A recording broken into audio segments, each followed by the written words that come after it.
The sky is blue, the grass is green, and the LIV Golf has more drama on the table. The Breakaway Tour has controversies that don't seem to be ending anytime soon. And this time, things are getting heated within their own house. From another Greg Norman ridiculous statement to players disagreeing over the tour's event schedules, we'll look at all the latest LIV controversies. So get your popcorn ready and enjoy. Where better to start than the latest event on every golf fan's lips, the just concluded Masters tournament. This year's Masters promised to be one of the most historic, and oh boy did the tournament deliver. The 87th edition of the iconic tournament at the Augusta National was the first time the LIV Golf and its players share the green with PGA Tour players. But that's not even all. It was also the first ever major tournament to feature players from the Breakaway franchise. Everyone was hyped about the idea of this alone, at least we're sure we were. The LIV Golf players were close to winning the weekend, but PGA's Jon Rahm came from behind to finish with the green jacket, and 3 LIV golfers rounded out the top 5 on the leaderboard. However, seeing them out there at a major was good for the fans and the game as a whole. The question now is if it helped boost the LIV Golf ratings. That's a question that everyone working at LIV Golf's publicity and media offices will be dying to find out. Why? Well, it's easy. The tour has been taking a lot of flack since the idea came to light some years ago. Things have worsened since then, with lawsuits and players from both franchises being at loggerheads. Although LIV Golf players are receiving media attention, unfortunately it's of a negative nature. LIV needs media attention to get people watching their events. The Saudi-backed franchise started off looking for mainstream television broadcasters like ESPN, NBC, ABC, Golf Channel, and even Amazon and Fox Sports to make the official broadcast channel of the tour. But they got none. Every big channel has strong ties with the PGA Tour and didn't want to come off as betraying, so they all refused the LIV proposals no matter how enticing they were. Eventually, they completed a multi-million-dollar TV deal with the CW network.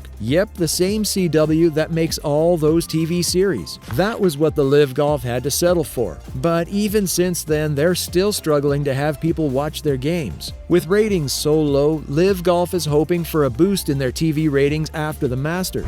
Everyone saw how fun the tournament was with LIV golfers involved. Honestly, you'd have to be lying to say you weren't excited to see the big-time players that defected to the new tour out on the green again. Check this out. The 2023 Masters final round was the most watched golf telecast on any network in 5 years. It averaged 12.058 million viewers, which is a massive 19% increase from last year. That's pretty impressive, right? One reason for the increased ratings of the Masters was the fans' eagerness to see golfers such as Mickelson, Koepka, and Cameron Smith, who had not been seen in a while. So the LIV is hoping to get a boost starting from the LIV Golf Adelaide event that took place between the 21st and 23rd of April. The Adelaide event had a massive crowd turnout, so Greg Norman and other LIV Golf executives will be hoping it's the start of a new era for their franchise. And speaking of the LIV Golf CEO, Greg Norman, just when it seemed like he was simmering down and making fewer headlines in the whole PGA LIV drama,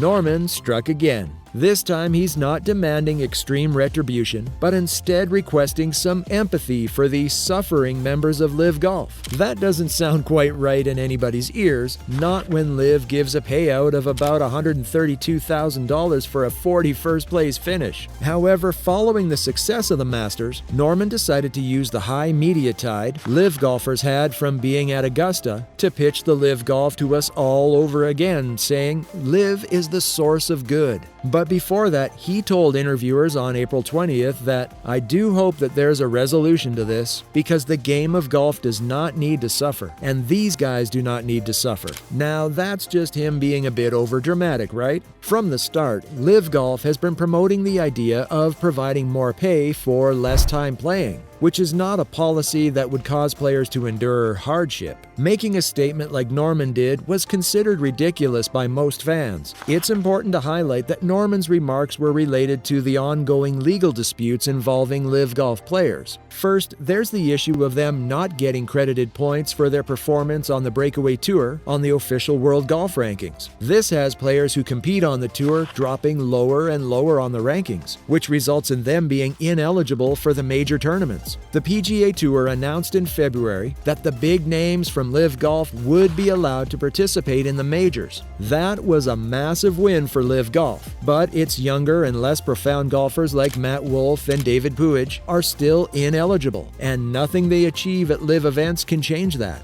Then there's the court case between the PGA Tour and the LIV Golf that has spurred on since August 2022. It started with an antitrust lawsuit by LIV golfers, including Phil Mickelson, and has now escalated to the PGA countersuing and a federal judge recently ruling Saudi Arabia's public investment fund and its governors as defendants. On all these fronts, things aren't looking up for LIV Golf, which explains why Norman would be looking for sympathy for his players. But here's the thing though, with the recent turn the court case has taken, we can be sure LIV golfers won't be affected by the outcome. It's now mostly the executives of the tour that have gotten in trouble, not the players. And that aside, we all know Norman. This dude is fond of saying anything to get out of trouble, and most times he ends up just getting into more trouble. There was the time he referred to the killing of Washington Post journalist Jamal Khashoggi by the Saudi state as a mistake. Yep, that was his response to the new franchise being accused of sports washing. Clearly, Greg Norman isn't the best mouthpiece for the LIV Golf, and that explains why his call for sympathy for LIV golfers just came off as ridiculous.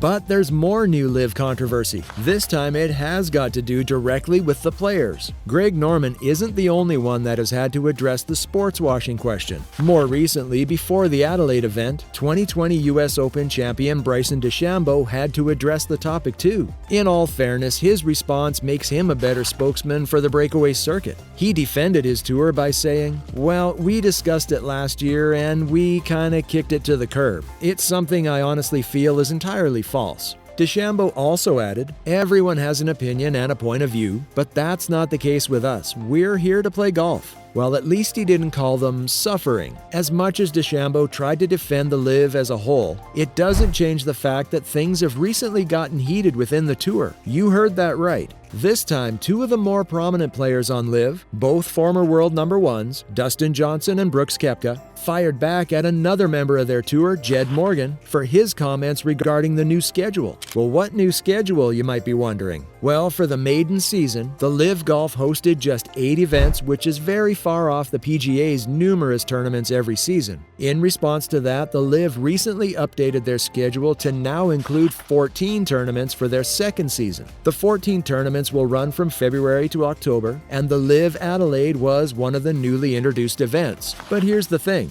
Australian starlet Jediah Morgan wants more events. The 23-year-old impressed LIV bosses in their inaugural year and was invited for the 2023 season. So far, he has again impressed at the 3 LIV events he's competed in. But Morgan still feels they can have more events, and he wasn't shy to publicly call out the LIV executives, saying, "There's obviously a lot of time off with the LIV stuff right now, which is a little frustrating. Playing a few events in a row and gaining form is part of being a good golfer." He wasn't done just yet though, so he added, "I think a lot of the guys would like to see it grow to 18 events, but that's from a young guy speaking. Others might like 14. And he was right. Not about players wanting more events, but about others liking 14. Dustin Johnson and Brooks Koepka being the others. The two didn't wait for LIV Golf executives to address Morgan. Instead, Johnson said on the tour's recently released Netflix documentary Full Swing, "For me, it was playing less, making more money. Pretty simple. Someone offers anyone a job, doing the same thing they're already doing, but less time at the office, and they're going to pay them more? Pretty sure you're going to take it. And something's wrong with you if you don't." He sums it up by saying, "I'm fine where it is." That's just straightforward, and he has support from another former world number one, Brooks Koepka, who said, "I think right now it's just perfect. We've got 14 here and then 4 majors. 18 is a pretty good schedule."